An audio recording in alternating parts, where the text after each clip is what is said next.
ان کے اوپر پورا نواز شریف کا مافیا نے پورا ان کو ڈنڈوں سے اٹیک کر کے تو ان کو فارغ کر دیا پیسے چلا کے.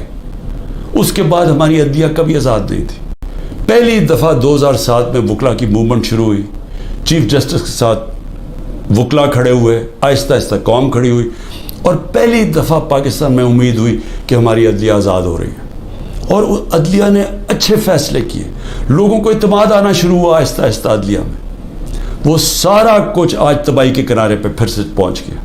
آج عدلیہ سہم گئی ہے, ان کو ڈرایا دھمکایا جا رہا ہے, ججز کو ٹیلی فونس کال جا رہی ہیں, ان کے اوپر ٹیپیں دکھائی جا رہی ہیں بلیک میل کے لیے, یا آپ کے ٹیپیں ہیں یا آپ کے اوپر یہ کوئی کیسز بنائے ہوئے ہیں. وہ گھبرائے سہمے ہوئے ہیں. جو ججز کا ہم نے حالات دیکھے ہیں وہ اس مشکل حالات میں بھی پوری کوشش کر رہے ہیں کہ قانون کے ساتھ چلیں, لیکن ان کے اوپر وہ پریشر ڈالا جا رہا ہے کہ وہ کام کریں جو کہ سارا وقت ہماری عدلیہ کرتی ہے, طاقتور کے ساتھ چلے جائیں. اور پھر میڈیا کو جس طرح انہوں نے میڈیا کا منہ بند کیا ہے اور جس طرح کی دھمکی دی گئی ہے, اور میں آج یہ پوچھنا چاہتا ہوں وہ بڑے بڑے لوگ جو ہمارے دور پہ کہتے تھے کہ جی میڈیا کی آزادی کے اوپر ہم کوشش کر رہے ہیں وہ آزادی واپس لینے کے لیے, میں آج ان سے پوچھتا ہوں کہ آج وہ کدھر چلے گئے ہیں؟ آج کیوں نہیں آپ بول رہے؟ آج تو آپ کے اوپر وہ میڈیا کے اوپر کیا, یہ مارشل لاز کے اندر بھی نہیں ایسا تھا. مشرف کے مارشل لا میں بالکل اس طرح کی پابندیاں نہیں لگی تھی. آپ دیکھ لیں مشرف کا مارشل لا, یعنی میں اپوزیشن میں تھا, ہمیں پوری موقع ملتا تھا بولنے کا. آج تو نام بھی نہیں عمران خان کا کوئی لے سکتا, تحریک انصاف کا کوئی نمائندہ بھی نہیں جا سکتا. تو کدھر کی میڈیا کی آزادی؟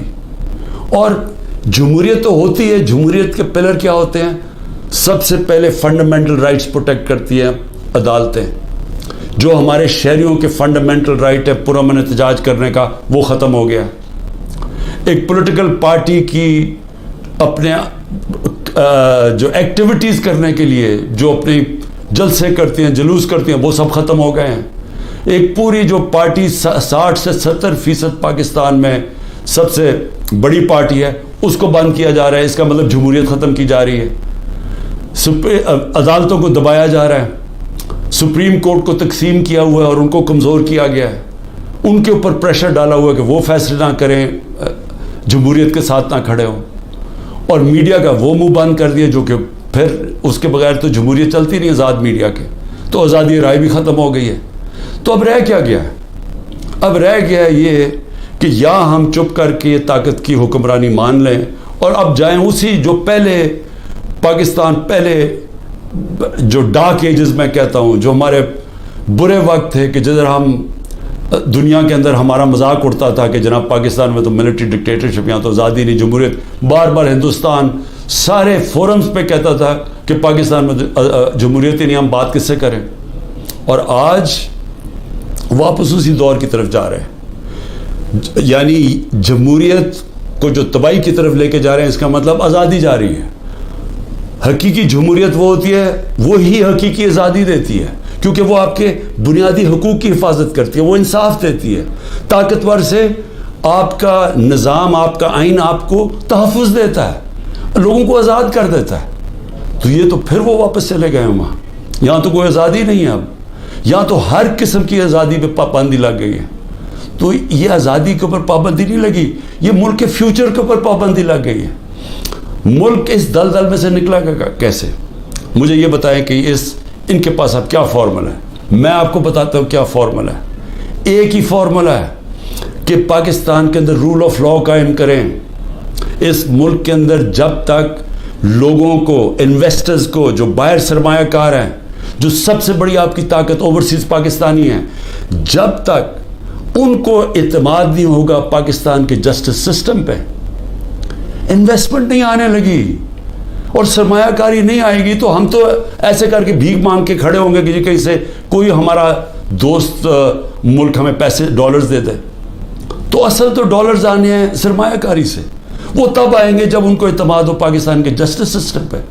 تو جب گورنمنٹ سپریم کورٹ اور آئین کے مطابق جو فیصلہ کرتا ہے کہ الیکشن ہونے ہیں 14 مئی کو, گورنمنٹ وہی نہیں مانتی, دھمکیاں دیتی ہے چیف جسٹس کو, اوپنلی کہتے ہیں کہ ہم تمہارے فیصلے نہیں مانیں گے، تو اس ملک کے اندر کون اس ملک کے انصاف کے نظام کے اوپر اعتماد کرے گا؟ اور جو سرمایہ کار ہوتا ہے، جس نے محنت سے اپنا سرمایہ جمع کیا ہوتا ہے، وہ بہت گھبراتا ہے، بڑی جلدی گھبرا جاتا ہے۔ اس کو جب تک اعتماد نہیں ہوتا کہ میرا سرمایہ کو ایک ملک کا انصاف کا نظام تحفظ دے گا، میں جب بزنس کروں گا تو میرے پاس اگر فراڈ ہوا تو میرے پاس ایک جسٹس سسٹم ہے، وہ پروٹیکٹ کرے گا مجھے، وہ انویسٹمنٹ نہیں کرتا۔ العین دبئی کے اندر، یو اے میں، ابھی مجھے وہاں سے ایک خبر آئی کہ پچھلے 8 مہینے کے اندر پاکستانیوں نے العین میں اتنی انویسٹمنٹ کی ہے جو کہ انہوں نے 10 سال میں پاکستانیوں نے نہیں وہاں کی تھی۔ تو پاکستان کا تو سرمایہ باہر جا رہا ہے، باہر سے چھوڑیں کہ سرمایہ پاکستان آنا ہے۔ لوگوں کو تو امید کھو بیٹھے ہیں، وہ اپنا سرمایہ بھی بھیج رہے ہیں، اور جو ہمارا ہیومن کیپٹل ہے، یعنی جو ہمارے پروفیشنلز ہیں جن کو باہر نوکریاں مل سکتی ہیں، وہ چھوڑ کے جا رہے ہیں۔ تو آگے تو ہمارا امید ہی ختم ہو گئی ہے۔ تو یہ اگر سارا پلان ہے کہ کسی طرح یہ سب کچھ ہو رہا ہے تحریک انصاف کو ختم کرنے کے لیے، تو اس کے بعد آگے تو پلان بتائیں کہ ختم کر کے پھر کیا کرنا ہے۔ تو وہ تو کوئی نظر ہی نہیں آ رہا، ان کا تو کوئی روڈ میپ ہے نہ ان کے پاس تو ہوتا تو اب تک یہ ٹھیک کر چکے ہوتے ملک کو۔ تو یہ تو کسی کے نہ اسٹیبلشمنٹ کے پاس کوئی روڈ میپ ہے، تو یہ تو ہمیں اندھیرے میں لے کے جا رہے ہیں۔ اس لیے میں صرف اپنی قوم کو آج یہ کہنا چاہتا تھا کہ دیکھیں، 2 راستے ہیں۔ فیصلہ ہم نے کرنا ہے کہ کیا ہم نے یہ ایک جنگل کے قانون کی طرف جانا ہے اور تباہی کی طرف اور اندھیرے کی طرف، یا ہم نے ساری قوم نے جد و جہد کرنی ہے آزادی کی طرف، رول آف لاء کی طرف، کانسٹیٹیوشن کی طرف، حقیقی جمہوریت کی طرف اور خوشحالی کی طرف۔ یہ 2 راستے اب آ گئے، اور میں یہ امید رکھتا ہوں کہ جس طرح میں کھڑا ہوں اور اینڈ تک جب تک زندہ ہوں کھڑا رہوں گا، آپ نے بھی اس ملک کی حقیقی آزادی کے لیے کھڑے رہنا ہے۔